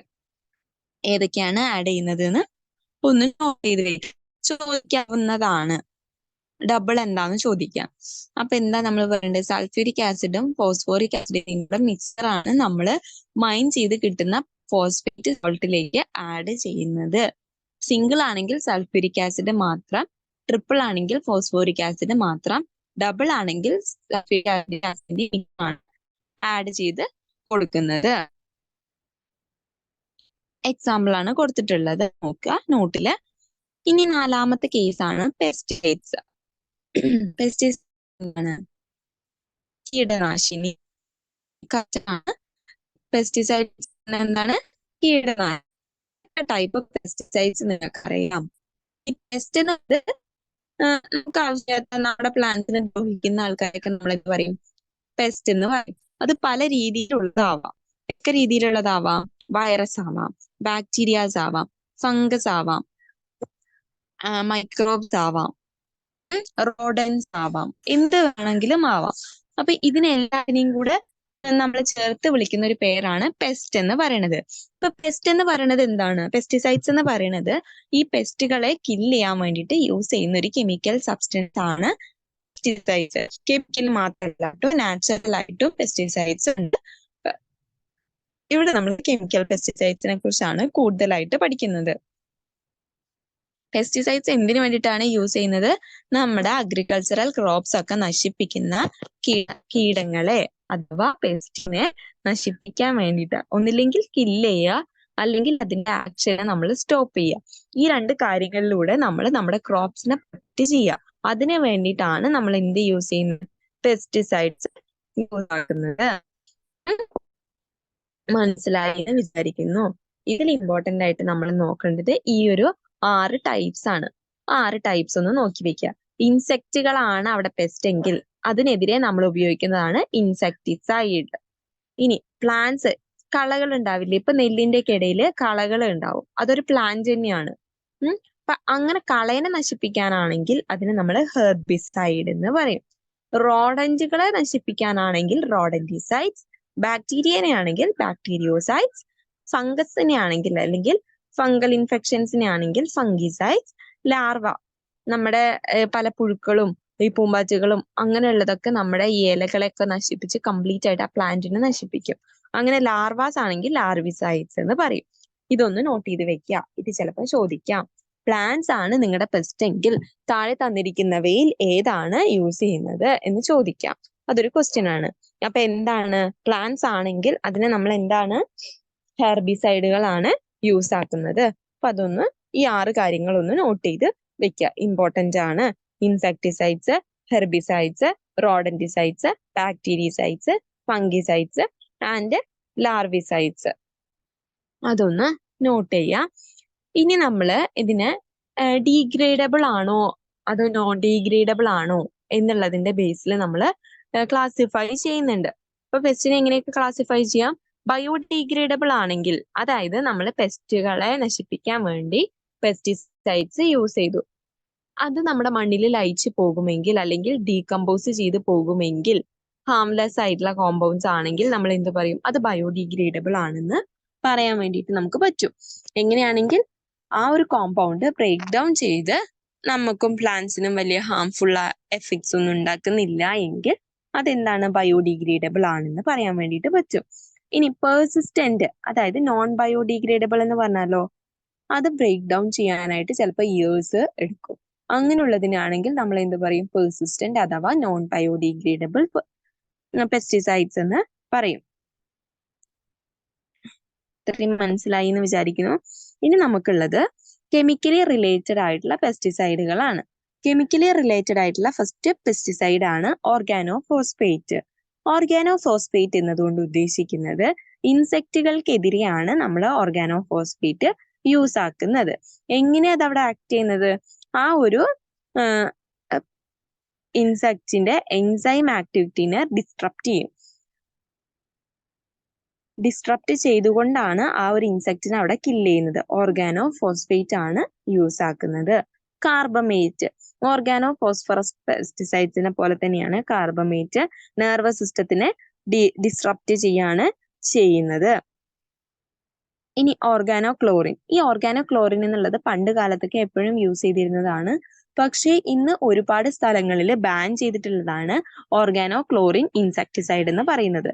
അതിന് കാരണം എന്താന്ന് വെച്ച് കഴിഞ്ഞാൽ ഒരുപാട് ടോക്സിക് ആണ്. പേഴ്സിസ്റ്റ് ചെയ്ത് നിൽക്കുന്നതുകൊണ്ട് തന്നെ അത് ടോക്സിക് ആണ്. അതുകൊണ്ട് ഇന്ന് നമ്മൾ അധികം യൂസ് ആക്കാത്ത ഒരു കാര്യം കൂടെയാണ് ഓർഗാനോ ക്ലോറിൻ ഇൻസെക്ടിസൈഡ്. അതിന് എക്സാമ്പിൾ ഒന്ന് ഓർത്ത് വെക്കുക, DDT, ടോക്സാഫിനും ആണ്. ഈ DDT ചിലപ്പോൾ ചോദിക്കാം, DDT ഏത് ക്ലാസ് ഓഫ് പെസ്റ്റിസൈഡ്സിലാണ് പെടുന്നത് എന്ന് ചോദിക്കാം. ഓർഗാനോഫോസ്ഫേറ്റ് ആണോ, ഓർഗാനോ ക്ലോറൈഡ്സ് ആണോ, അങ്ങനെ ചോദിക്കാവുന്നതാണ്. ഇപ്പൊ DDT എന്ന് പറഞ്ഞിട്ടുണ്ടെങ്കിൽ ഓർഗാനോ ക്ലോറിൻ പെസ്റ്റിസൈഡ് ഇൻസെക്ടിസൈഡ് ആണെന്ന് ഒന്ന് ഓർത്ത് വെക്കുക.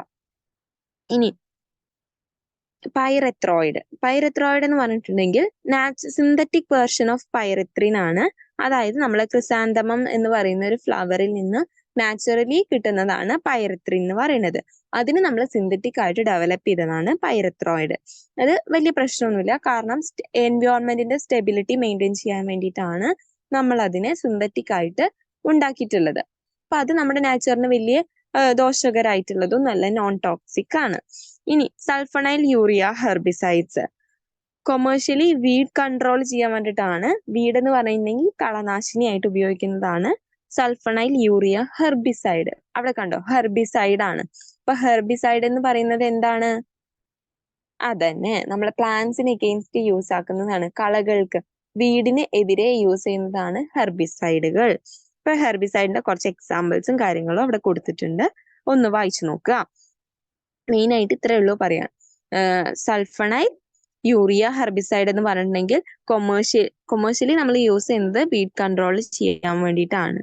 അപ്പൊ അതെന്തൊക്കെയാണെന്നാണ് അവിടെ കൊടുത്തിട്ടുള്ളത്. ബയോ പെസ്റ്റിസൈഡ്സ് എന്താണ്?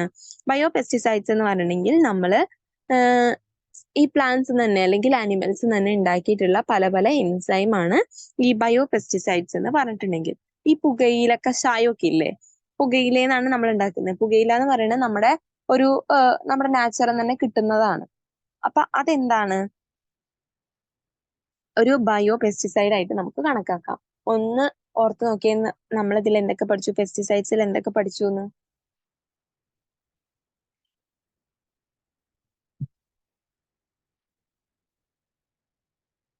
അതെ, പെസ്റ്റിസൈഡ്സ് ഡിഫറെന്റ് ടൈപ്സ് പഠിച്ചു. ബയോഡിഗ്രേഡബിൾ, നോൺ ബയോഡിഗ്രേഡബിൾ, അല്ലെങ്കിൽ പെർസിസ്റ്റന്റ് എന്ന് പഠിച്ചു. പിന്നെ നമ്മൾ കെമിക്കലി റിലേറ്റഡ് ആയിട്ടുള്ള കുറച്ച് പെസ്റ്റിസൈഡുകൾ പഠിച്ചു. ഇനി നമുക്ക് കുറച്ച് പെസ്റ്റിസൈഡ്സിന്റെ എക്സാമ്പിൾസും കൂടെ നോക്കാം. ഈ എക്സാമ്പിൾസ് ഇമ്പോർട്ടന്റ് ആണ് കേട്ടോ, ഒന്ന് ഓർത്ത് വെക്കുക. Glyphosate, acephate, DEET, propoxur, metaldehyde, boric acid, Dursban, DDT, malathion. Just ഒന്ന് നോക്കി വെക്കുക ഏതൊക്കെയാണ് പെസ്റ്റിസൈഡ്സ് അല്ലാത്തത്. നമുക്ക് കേട്ട് പരിചയമില്ലാത്ത പേരുണ്ടെങ്കിൽ നോക്കുക. മാക്സിമം പെസ്റ്റിസൈഡുകളുടെയും ഫംഗിസൈഡുകളുടെയും ഹെർബിസൈഡുകളുടെയും പേരൊന്ന് നോട്ട് ചെയ്ത് വെക്കുക. അപ്പൊ എല്ലാവരും ഇന്ന് ചെയ്യേണ്ട ഒരു ഹോംവർക്ക് ആണ്. മിസ് ഇപ്പൊ തന്നെ പറയാണ്, പെസ്റ്റിസൈഡുകളുടെ ഒരു 5 പെസ്റ്റിസൈഡ്സിന്റെ പേര്, 5 ഫംഗിസൈഡുകളുടെ പേര്, 5 ഹെർബിസൈഡുകളുടെ പേര്, 5 ഇൻസെക്ടിസൈഡുകളുടെ പേര്. ഇത് ഇത്രയും നോട്ട് ചെയ്ത് ഇന്ന് ഗ്രൂപ്പിൽ മെസ്സേജ് ഇടേണ്ടതാണ്.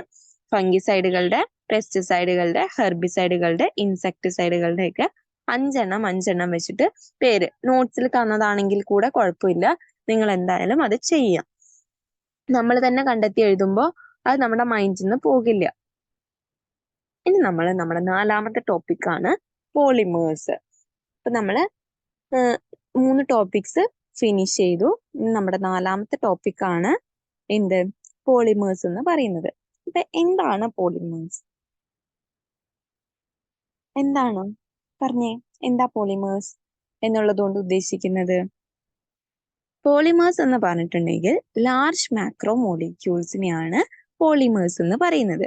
അതായത് ചെറിയ സാധനങ്ങൾ കൂടിച്ചേർന്ന് വലിയൊരു മോളിക്യൂൾ ആയിട്ട് മാറുന്നു. അതിനെയാണ് നമ്മൾ പോളിമർ എന്ന് പറയുന്നത്. ഈ ചെറിയ സാധനങ്ങൾക്ക് നമ്മൾ എന്ത് പറയും? മോണോമേഴ്സ്. അപ്പൊ മോണോമറുകൾ കൂടിച്ചേർന്നിട്ട് എന്തായി മാറുന്നു? പോളിമേഴ്സ് ആയിട്ട് മാറുന്നു. അപ്പോ സ്മോൾ യൂണിറ്റ്സ് ആണ് മോണോമേഴ്സ്. മോണോമറുകൾ ബോണ്ട് ഫോം ചെയ്ത് പോളിമറൈസേഷൻ വഴി എന്തായിട്ട് മാറുന്നു? പോളിമേഴ്സ് ആയിട്ട് മാറുന്നു. നാച്ചുറലി ഒക്വർ ചെയ്യുന്ന, അതായത് നമ്മുടെ ശരീരത്തിൽ തന്നെ പോളിമേഴ്സ് ഇഷ്ടം പോലെ ഉണ്ട്. അതല്ലാണ്ട് സിന്തറ്റിക് ആയിട്ടും ഒരുപാട് പോളിമേഴ്സ് ഉണ്ട്. അപ്പൊ നമ്മുടെ ശരീരത്തിലുള്ള പോളിമേഴ്സിന് എക്സാമ്പിൾസ് എന്ന് പറഞ്ഞേ. അതെ, കറക്റ്റ് ആണ്. നമ്മുടെ മുട്ടയുടെ വെള്ള പ്രോട്ടീൻ ആണ്, ഒരു പോളിമർ ആണ്. പിന്നെ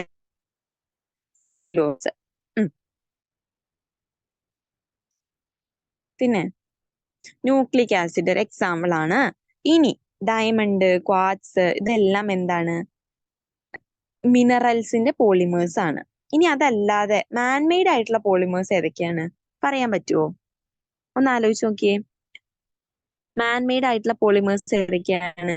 ഗ്ലാസ്, പേപ്പർ, പ്ലാസ്റ്റിക് ഇതെല്ലാം എന്താണ്? മാൻമെയ്ഡ് ആയിട്ടുള്ള പോളിമേഴ്സ് ആണ്. ഇനി നാച്ചുറലി ഒക്കർ ചെയ്യുന്ന വേറൊരു പോളിമർ കൂടെ ഉണ്ട്, നമ്മൾ മരത്തിൽ നിന്നൊക്കെ കിട്ടുന്നതാണ് റബ്ബർ. റബ്ബർ എന്താണ്? നാച്ചുറലി ഒക്കർ ചെയ്യുന്ന ഒരു പോളിമർ ആണ്. അത് കൂടാതെ തന്നെ നമ്മൾ അതിനെ എന്തായിട്ടും ഉണ്ടാക്കുന്നുണ്ട്? സിന്തറ്റിക് ആയിട്ടും റബ്ബർ ഉണ്ടാക്കിയെടുക്കുന്നുണ്ട്. അപ്പൊ നാച്ചുറൽ പോളിമേഴ്സും സിന്തറ്റിക് പോളിമേഴ്സും എന്താന്ന് നമുക്ക് നോക്കാം. നാച്ചുറൽ പോളിമേഴ്സ് നമ്മളിപ്പോ പറഞ്ഞു. നാച്ചുറലി ഒക്വർ ചെയ്യുന്ന പോളിമേഴ്സിനെയാണ് നാച്ചുറൽ പോളിമേഴ്സ് എന്ന് പറയുന്നത്.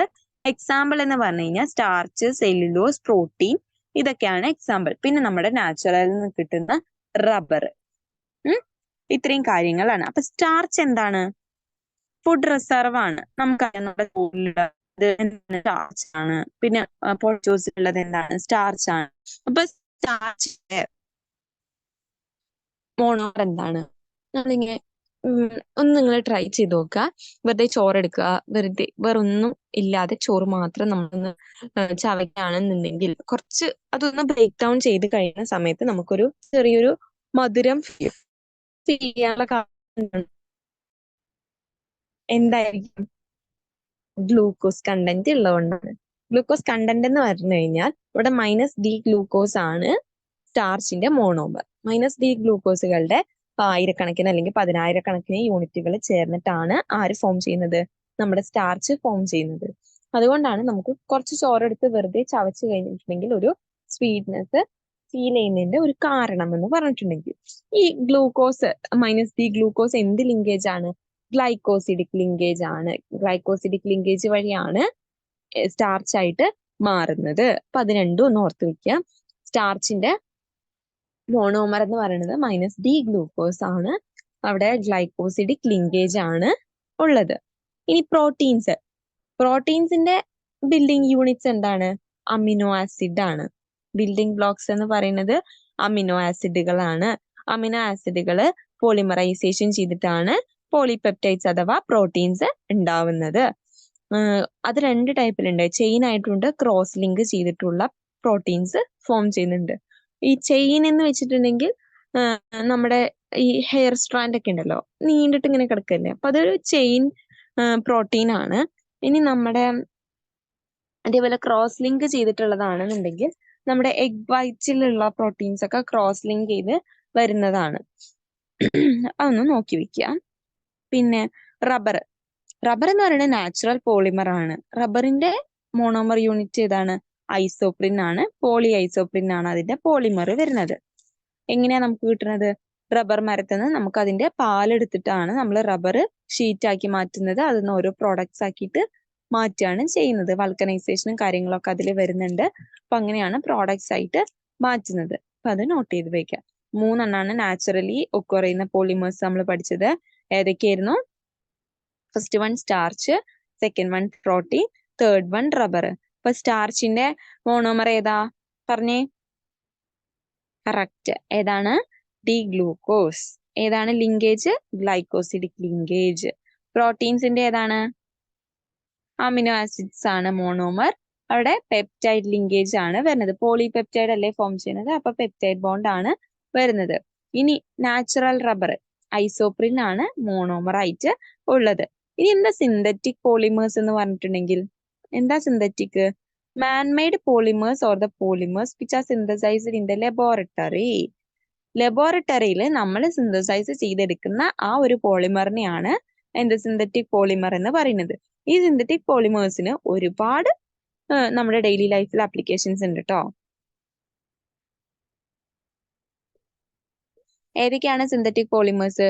Polyethylene, polyvinyl chloride, bakelite, nylon, synthetic റബ്ബേഴ്സും ഉണ്ട്. ഈ നൈലോൺ ഒക്കെ ഇല്ലാതെ പറ്റുമോ? നൈലോൺ, ബേക്ക്ലൈറ്റ്, PVC ഇതൊക്കെ നമ്മുടെ നിത്യജീവിതത്തിൽ നമ്മൾ യൂസ് ആക്കുന്നതാണ്. അപ്പൊ ഇതെല്ലാം നമുക്ക് സിന്തറ്റിക് പോളിമേഴ്സ് വഴിയാണ് ഈ ഒരു പറഞ്ഞ പ്രോഡക്ട്സ് എല്ലാം ഉണ്ടാക്കുന്നത്. റയോൺ ഇതെല്ലാം എന്താണ്? നമുക്ക് ക്ലോത്ത്സ് ഇല്ലേ, നമ്മുടെ റയോൺ, നൈലോൺ എന്നൊക്കെ പറഞ്ഞിട്ടുള്ളതെല്ലാം എന്ത് വഴിയാണ്? സിന്തറ്റിക് പോളിമേഴ്സ് വഴിയാണ് നമ്മൾ ഉണ്ടാക്കിയെടുക്കുന്നത്. ഇനി സിന്തറ്റിക് റബ്ബർ ഉണ്ട്. നാച്ചുറൽ റബ്ബർ എന്തായിരുന്നു? 2-methyl buta 1,3-diene ആണ്. പക്ഷെ സിന്തറ്റിക് റബ്ബർ എന്ന് പറയുന്നത് ഹോമോപോളിമേഴ്സ് ആവാം. ഇവിടെ മീഥൈൽ ബ്യൂട്ട 1,3-diene ആണ്. അവിടെ 1,3-butadiene ഡെറിവേറ്റീവ്സ് വരാം, അല്ലെങ്കിൽ 1,3-butadieneന്റെ അൺസാച്ചുറേറ്റഡ് ആയിട്ടുള്ള ഡെറിവേറ്റീവ്സ് വരാം, അല്ലെങ്കിൽ കോമ്പിനേഷൻസ് വരാം. സ്റ്റൈറീൻ ബ്യൂട്ടാഡൈൻ റബ്ബർ ഉണ്ട്, നൈട്രൈൽ റബ്ബർ ഉണ്ട്, അങ്ങനെ ഒരുപാട് ടൈപ്സ് ഓഫ് റബ്ബർ ഉണ്ട്. ഇതെല്ലാം എന്താണ്? സിന്തറ്റിക് റബ്ബർ ആണ്. നമ്മുടെ സിലിക്കോൺ എന്താണ്? കുഞ്ഞു കുട്ടികൾക്കൊക്കെ അവര് ഫീഡിംഗ് ബോട്ടിൽസിലൊക്കെ യൂസ് ആക്കുന്നതാണ് സിലിക്കോൺ. എന്താണ്? ഹീറ്റ് റെസിസ്റ്റന്റ് ആണ്. അപ്പൊ ഇതൊക്കെ എന്താണ്? മാൻ മെയ്ഡ് ആയിട്ടുള്ള അല്ലെങ്കിൽ സിന്തറ്റിക് ആയിട്ടുള്ള റബ്ബേഴ്സ് ആണ് സിലിക്കോൺ റബ്ബർ. അതേപോലെ തന്നെ ഈ സ്റ്റൈറീൻ ബ്യൂട്ടാഡൈൻ റബ്ബർ, 1,3-butadiene ഈ വക കാര്യങ്ങളൊക്കെ എന്താണ്? സിന്തറ്റിക് ആണ്. നമ്മുടെ ഡെയിലി ലൈഫിൽ ഒരുപാട് യൂസസ് ഉണ്ട്. ഇനി അടുത്തത് ഏതാണ്? Poly ethylene. പോളിത്തീൻ ഷീറ്റുകൾ നമുക്ക് അറിയാവുന്ന കാര്യമാണ്. Household material, household ആർട്ടിക്കിൾസിന് വേണ്ടിയിട്ട് ഉണ്ടാക്കാൻ വേണ്ടിയിട്ട് ഒരുപാട് യൂസ് ചെയ്യുന്നതാണ് പോളി എത്തിലീൻ എന്ന് പറയുന്നത്.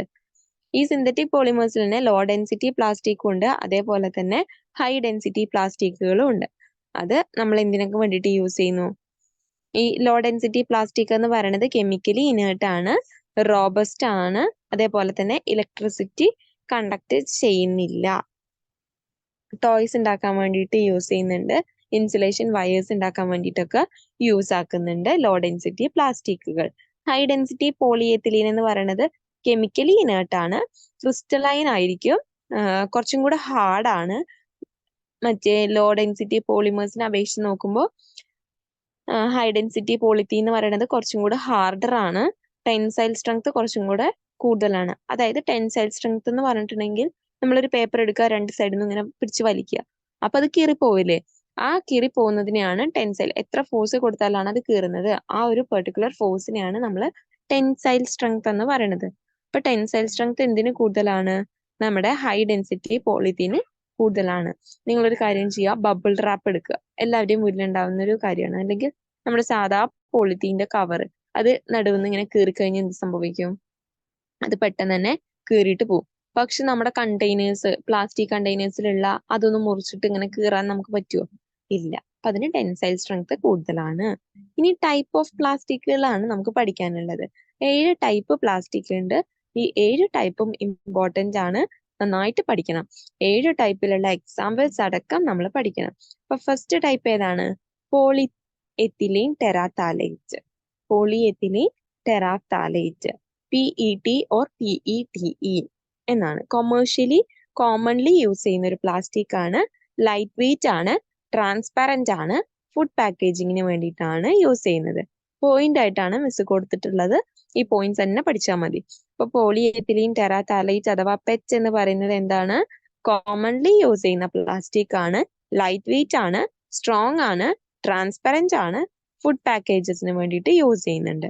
Beverage bottles, food bottles or jars, salad dressing, peanut butter, honey, polyester clothing or rope ഇതൊക്കെ ഉണ്ടാക്കാൻ വേണ്ടിയിട്ടാണ് യൂസ് ചെയ്യുന്നത്. ഇനി രണ്ടാമത്തെയാണ് ഹൈ ഡെൻസിറ്റി പോളിയെത്തിലീൻ അഥവാ HDPE എന്ന് പറയുന്നത്. Collectively polyethylene is the most common plastic. നമ്മൾ നേരത്തെ പറഞ്ഞു ഹൈ ഡെൻസിറ്റി പോളിയെത്തിലീൻ കോമൺ ആയിട്ടുള്ളതാണ്. പിന്നെ ഇത് എന്തിനു വേണ്ടിയിട്ടാണ് യൂസ് ചെയ്യുന്നത്? കാർട്ടൻസ് ഉണ്ടാക്കാൻ വേണ്ടിയിട്ട്, അതായത് കണ്ടെയ്നേഴ്സ് ഉണ്ടാക്കാൻ വേണ്ടിയിട്ട്, പൈപ്പ് ഉണ്ടാക്കാൻ വേണ്ടിയിട്ട്, ബിൽഡിംഗ് മെറ്റീരിയൽസ് ഒക്കെ ഉണ്ടാക്കാൻ വേണ്ടിയിട്ട് ആരെ യൂസ് ചെയ്യുന്നുണ്ട്? ഹൈ ഡെൻസിറ്റി പോളിയെത്തിലീനെ യൂസ് ആക്കുന്നുണ്ട്. Milk cartons, detergent bottles, cereal box liners, toys, bucket, park benches, rigid pipes, ഇതെല്ലാം ഉണ്ടാക്കുന്നത് ഹൈ ഡെൻസിറ്റി പോളിയെത്തിലീൻ യൂസ് ചെയ്തിട്ടാണ്. ഇനി അടുത്തത് ഏതാണ്? Polyvinyl chloride or PVC. നമുക്ക് കേട്ട് പരിചയമുള്ളതാണ്. എന്താണ് PVC പൈപ്പുകൾ? റിജിഡ് ആണ്. PVC പൈപ്പിന്റെ പ്രത്യേകത ആലോചിച്ച് നോക്കുക. PVC പൈപ്പിന്റെ ഒരു കഷ്ണം എടുക്കുക, പൊട്ടിക്കാൻ പറ്റുമോ? ഇല്ല. ചൂട് കൊടുത്താൽ മാത്രമാണ് പൊട്ടിക്കാൻ പറ്റുള്ളൂ. റിജിഡ് പ്ലാസ്റ്റിക് ആണ്. കെമിക്കൽസിനൊക്കെ റെസിസ്റ്റന്റ് ആണ്. ബിൽഡിങ്ങിനും കൺസ്ട്രക്ഷനൊക്കെ വേണ്ടിയിട്ട് നമ്മൾ യൂസ് ആക്കുന്നുണ്ട്. വയേഴ്സിന് വേണ്ടിയിട്ട് യൂസ് ചെയ്യുന്നുണ്ട്. ഇത് കൂടാതെ തന്നെ മെഡിക്കൽ ആപ്ലിക്കേഷൻസും കൂടെ ഉണ്ട്. കാരണം ഇത് ജെംസിന് ഇംപെർമിയബിൾ ആണ്. ഇതിന്റെ അകത്തേക്ക് എന്ത് കടന്നു പോവില്ല? ജെംസ് കടന്നു പോവില്ല. അതുകൊണ്ട് തന്നെ ഈസിലി ഡിസിൻഫെക്റ്റന്റ് ആണ്. സിംഗിൾ യൂസ് ആപ്ലിക്കേഷൻ ആയിരിക്കും. അതാണ് ഒരു പ്രശ്നമുള്ളത്. ഹെൽത്ത് കെയറിൽ ഇൻഫെക്ഷൻസ് റെഡ്യൂസ് ആക്കാൻ വേണ്ടിയിട്ട് നമ്മൾ എന്ത് യൂസ് ചെയ്യുന്നുണ്ട്? PVC യൂസ് ആക്കുന്നുണ്ട്. എക്സാമ്പിൾസ് നോക്കുക. Plumbing pipe, credit card, human and pet toys, rain gutters, teething rings, IV fluid bags, medical tubing and oxygen mask. ഇതൊക്കെ എന്തിനാണ് ഉണ്ടാക്കുന്നത്? പോളിവിനൈൽ ക്ലോറൈഡ് അഥവാ PVCയിൽ നിന്നാണ് നമ്മൾ ഉണ്ടാക്കിയെടുക്കുന്നത്. ജസ്റ്റ് ഒന്ന് നോക്കി വെക്കുക. ഇനി ലോ ഡെൻസിറ്റി പോളിയെത്തിലീൻ അഥവാ LDPE എന്ന് പറഞ്ഞിട്ടുണ്ടെങ്കിൽ, HDPE നമ്മൾ പറഞ്ഞു റിജിഡ് ആണ്, ടെൻസൈൽ സ്ട്രെങ്ത് കൂടുതലാണ് എന്ന് പറഞ്ഞു. അപ്പോ ലോ ഡെൻസിറ്റി പോളിയെത്തിലീൻ എന്താണ്? സോഫ്റ്റ് ആണ്, ഫ്ലെക്സിബിൾ ആണ്. അപ്പൊ അതെന്തിനു വേണ്ടിയിട്ട് നമ്മൾ യൂസ് ചെയ്യും? കൊറോഷൻ റെസിസ്റ്റൻസ് ആണ് കേട്ടോ. ക്ലിംഗ് റാപ്പ്, പിന്നെ sandwich bread bags, bubble wrap, garbage bag, robbery bag low density polyethylene sheets അഥവാ യൂസ് ചെയ്യുന്നുണ്ട്. ഫിഫ്ത് വൺ ആണ് പോളിപ്രൊപ്പിലീൻ എന്ന് പറയുന്നത്. സോറി, ഏറ്റവും ഡ്യൂറബിൾ ആയിട്ടുള്ള ഒരു പ്ലാസ്റ്റിക്കിന്റെ ടൈപ്പ് ആണ് പോളിപ്രൊപ്പിലീൻ എന്ന് പറയുന്നത്. ബാക്കി പ്ലാസ്റ്റിക് നോക്കുമ്പോൾ കുറച്ചുകൂടെ ഹീറ്റ് റെസിസ്റ്റന്റ് ആണ് പോളിപ്രൊപ്പിലീൻ എന്ന് പറയുന്നത്. സ്റ്റോറേജിന് വേണ്ടിയിട്ട് നമ്മൾ ഈ ഓവനിലൊക്കെ ചൂടാക്കാൻ ചില പ്ലാസ്റ്റിക് യൂസ് ചെയ്താലും കുഴപ്പമില്ല. അങ്ങനെയുള്ളതിനൊക്കെ നമ്മൾ എന്ത് യൂസ് ചെയ്യും? പോളിപ്രൊപ്പിലീൻസ് യൂസ് ആക്കാറുണ്ട്. Straw, bottle cap, prescription bottles, hot food containers, packaging tape, disposable diapers, DVD CD boxes, ഇതെല്ലാം എന്തെന്നാണ്? പോളിപ്രൊപ്പിലീൻസ് എന്നാണ് ഉണ്ടാക്കിയെടുക്കുന്നത്. ഇനി പോളിസ്റ്റൈറീൻ അല്ലെങ്കിൽ സ്റ്റൈറോഫോം എന്താണ്? ബെറ്റർ നോൺ ആസ് സ്റ്റൈറോഫോം ആണ്. റിജിഡ് പ്ലാസ്റ്റിക് ആണ്, ലോ കോസ്റ്റ് ആണ്, ഇൻസുലേറ്റർ ആണ്. മെയിൻലി എല്ലാ പോളിമേഴ്സും ഇൻസുലേറ്റർ ആണെങ്കിൽ കൂടെ ഇത് കുറച്ചും കൂടെ നല്ല ഒരു ഇൻസുലേറ്റർ ആയിട്ട് യൂസ് ആക്കാനായിട്ട് പറ്റും. പിന്നെ കൺസ്ട്രക്ഷൻ ഇൻഡസ്ട്രീസിലും പാക്കേജിങ്ങിനൊക്കെ വേണ്ടിയിട്ടാണ് യൂസ് ചെയ്യുന്നത്. PVC, പോളിസ്റ്റൈറീൻ ഒക്കെ പോലെ തന്നെ ഡേഞ്ചറസ് ആയിട്ടുള്ള ഒരു പ്ലാസ്റ്റിക്കും കൂടെയാണ് പോളിസ്റ്റൈറീൻ എന്ന് പറയുന്നത്. എക്സാമ്പിൾ എന്ന് പറഞ്ഞിട്ടുണ്ടെങ്കിൽ cup, take out food containers, shipping and food product packing, egg cartons, cutleries and building ഇൻസുലേഷൻസിനൊക്കെയാണ് യൂസ് ചെയ്യുന്നത്.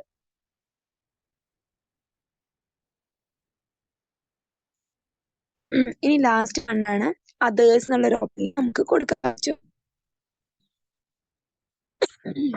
അപ്പൊ ഇത്രയും നേരം പറയാത്തതിൽ വന്നിട്ടുള്ളതാണ് അതേഴ്സ്. എന്തൊക്കെയായിരിക്കും അതേഴ്സ് എന്ന് പറഞ്ഞിട്ടുണ്ടെങ്കിൽ? I glasses, baby and sport bottles, electronics, CD DVDs, lighting fixtures, clear plastic cutleries ഒക്കെയാണ് എന്തിൽ വരുന്നത്? അതേഴ്സിൽ വരുന്നത്.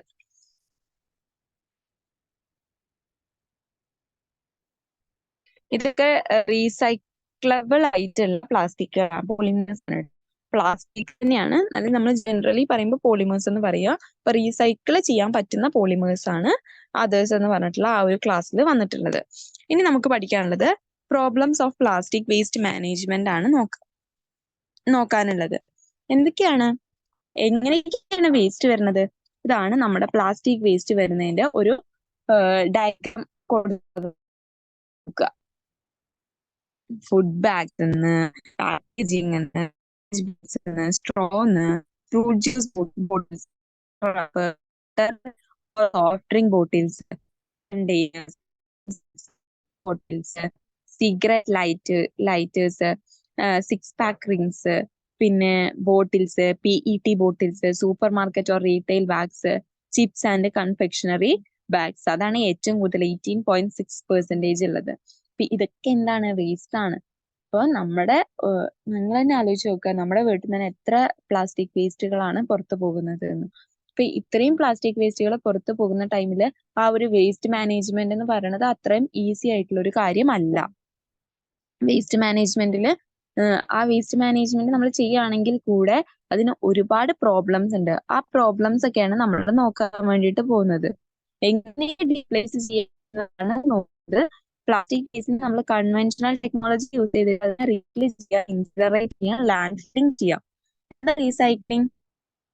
ഒരു പുതിയൊരു പ്രോഡക്റ്റിലേക്ക് മാറ്റുക. ആ റീസൈക്കിൾ ചെയ്യുന്ന സമയത്ത് എന്തൊക്കെ ബുദ്ധിമുട്ടുകളാണുള്ളത്? ഈ ചെയ്യാൻ വേണ്ടിയിട്ട് നമുക്ക് ഒരുപാട് ടെമ്പറേച്ചർ കൊടുക്കണം. ആ ടെമ്പറേച്ചർ കൊടുക്കുന്ന സമയത്ത് അത് വോളറ്റൈൽ ആയിട്ടുള്ള ഒരുപാട് ഓർഗാനിക് കോമ്പൗണ്ട്സ് ഉണ്ട്. ആ ഓർഗാനിക് കോമ്പൗണ്ട്സ് ഒക്കെ അറ്റ്മോസ്ഫിയറിലേക്ക് റിലീസ് ആവുന്നു. അത് നമ്മുടെ അറ്റ്മോസ്ഫിയറിന് ടെമ്പറേച്ചർ കൂട്ടാനുള്ള സാധ്യത വളരെ കൂടുതലാണ്. ഹാംഫുൾ ആണ്. ഗ്രീൻ ഹൗസ് എഫക്ട് ഉണ്ടാവാനുള്ള സാധ്യത, പിന്നെ ഗ്ലോബൽ വാർമിംഗ് ഉണ്ടാവാനുള്ള ചാൻസസ് കൂടുതലാണ്. അതിന്റെ നമ്മൾ ശ്വസിക്കുന്നുണ്ട്. ഒരുപാട് ഹെൽത്ത് കണ്ടീഷൻ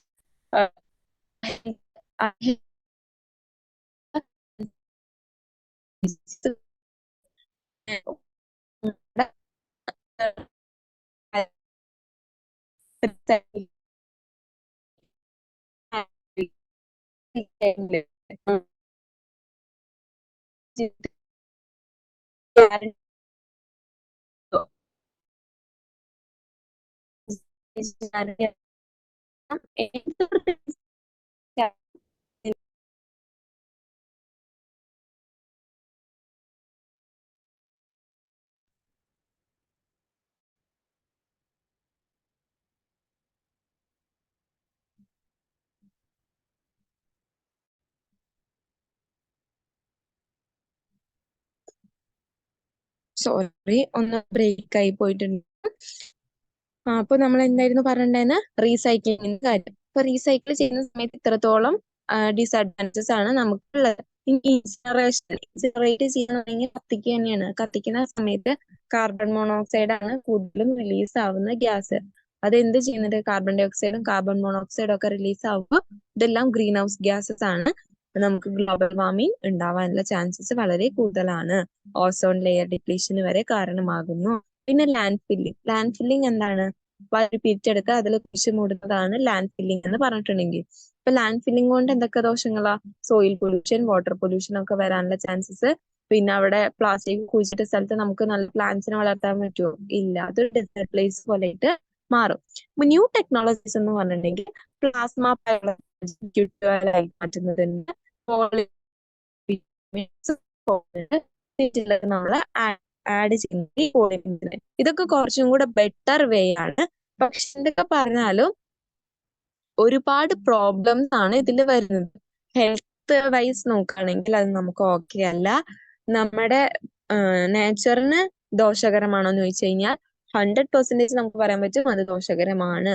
ഗ്ലോബൽ വാർമിങ്ങിന് കാരണമാകുന്നു. നമ്മുടെ അറ്റ്മോസ്ഫിയറിലെ ടെമ്പറേച്ചർ കൂട്ടാൻ കാരണമാകുന്നു. പൊല്യൂഷൻ ഉണ്ടാവാൻ കാരണമാകുന്നു. അതും ഒരു ടൈപ്പ് അല്ല. Air pollution, water pollution, soil pollution, അങ്ങനെ ഒരുപാട് പൊല്യൂഷൻ ഉണ്ടാവാൻ ചാൻസ് ഉണ്ട്. ഈ റീസൈക്ലിംഗ് ആണെങ്കിൽ റീസൈക്കിൾ ചെയ്ത് വന്നു കഴിഞ്ഞ പ്രോഡക്റ്റ് നമുക്ക് യൂസ് ചെയ്യാൻ ബുദ്ധിമുട്ടുണ്ട്. കാരണം അതിൽ തന്നെ ഹസാർഡ്സ് ആയിട്ടുള്ള കണ്ടമെന്റ്സ് ഉണ്ടാവും. അതുകൊണ്ട് നമുക്കത് യൂസ് ആക്കാനായിട്ട് പറ്റില്ല. ഈ പ്ലാസ്മ പൈറോലിസിസ് എന്ന് പറഞ്ഞിട്ടുണ്ടെങ്കിൽ ഒരു കണ്ടെയ്നറിന്റെ ഉള്ളിൽ ഇട്ടിട്ട് പ്രോപ്പർ ആയിട്ടുള്ള ഓക്സിജൻ സപ്ലൈ ഒക്കെ കൊടുത്തിട്ടാണ് അതിനെ ഹീറ്റ് ചെയ്ത് അതിനെ ആ പുറത്തേക്ക് വരുന്ന ഗ്യാസിനെ, ഇപ്പൊ കാർബൺ മോണോക്സൈഡ് ഒക്കെ ആണെങ്കിൽ ആ കാർബൺ മോണോക്സൈഡിനെയൊക്കെ പ്യൂരിഫൈ ചെയ്ത് ബാക്കി ഹൈഡ്രജൻ, കാർബൺ ഡൈ ഓക്സൈഡ്സ് ഒക്കെ റിലീസ് ആക്കുകയല്ല, അത് സ്റ്റോർ ചെയ്ത് വെക്കുകയാണ് ചെയ്യുന്നത്. അത് നമുക്ക് പിന്നീട് വല്ല കെമിക്കൽ റിയാക്ഷൻസിനും ആവശ്യമെങ്കിൽ യൂസ് ആക്കാൻ പറ്റുന്ന രീതിയിലാണ് എടുക്കുന്നത്. അതേപോലെ തന്നെയാണ് ലിക്വിഡ് ഫ്യൂൽ ആയിട്ട് മാറ്റുന്നത്. ഗ്യാസിഫിക്കേഷൻ എന്നാണ് ആ ഒരു പ്രോസസ് പറയുന്നത്. അതൊരു 3000 ആനോഡൊക്കെ വെച്ച് അതിന് പ്രോപ്പർ ആയിട്ടുള്ള ഓക്സിജൻ അല്ലെങ്കിൽ അതിന് വേണ്ടുന്ന ഗ്യാസ് ഏതാണോ അത് സപ്ലൈ ചെയ്തതിന് ശേഷം ഇൻസിനറേറ്റ് ചെയ്യുക, ഹൈ ടെമ്പറേച്ചർ ചെയ്യുക. ആ വരുന്ന ഗ്യാസിനെ നമ്മൾ എന്ത് ചെയ്യുന്നുണ്ട്, നന്നായിട്ട് പ്യൂരിഫൈ ചെയ്തിട്ട് അത് നമുക്ക് തെർമലി എന്തെങ്കിലും ആവശ്യമെങ്കിൽ യൂസ് ആക്കാവുന്നതാണ്. തെർമൽ റിയാക്ഷൻ ഒക്കെ വേണ്ടിയിട്ട് ഹീറ്റ് റിയാക്ഷന് വേണ്ടി ചെയ്യുന്നതാണ്. അപ്പൊ ഇത് ഒഴികെ ബാക്കി എല്ലാ പ്ലാസ്റ്റിക് വേസ്റ്റിന്റെ വേസ്റ്റ് മാനേജ്മെന്റ് ആണെങ്കിലും അതിൽ ഒരുപാട് പ്രോബ്ലംസ് ക്രിയേറ്റ് ചെയ്യുന്നതാണ്. ഇവിടെ കുറച്ച് പ്രോബ്ലംസ് ഒക്കെ കൊടുത്തത് നമ്മൾ പറഞ്ഞ കാര്യം തന്നെയാണ്. നമ്മുടെ പ്ലാനറ്റ്സിനെ അതെങ്ങനെ ബാധിക്കുന്നു, നമ്മുടെ ഹെൽത്ത് കണ്ടീഷൻ അതെങ്ങനെ ബാധിക്കുന്നു, ഗ്ലോബൽ വാർമിങ്ങിന് കാരണം ഇതൊക്കെയാണ് problems of plastic waste management എന്ന് പറഞ്ഞിട്ടുണ്ടെങ്കിൽ. അപ്പൊ ഇന്നത്തെ ക്ലാസ് ഫെർട്ടിലൈസേഴ്സും ഡിസ്കസ് ചെയ്തു, പോളിമേഴ്സും ഡിസ്കസ് ചെയ്തു. പിന്നെ വായിച്ചു കഴിഞ്ഞാൽ നമുക്ക് മനസ്സിലാവുന്ന ടോപ്പിക്സുകളാണ്. അപ്പൊ അതൊന്ന് നോക്കി വെക്കുക, ഇവിടെയുള്ള ഭാഗങ്ങള് ഇതിന് എന്റെ ക്വസ്റ്റ്യൻസ് പറഞ്ഞിട്ട് അപ്പൊ അതൊന്ന് ഒന്നും കൂടെ ചെക്ക് ചെയ്യുക. ഓക്കെ.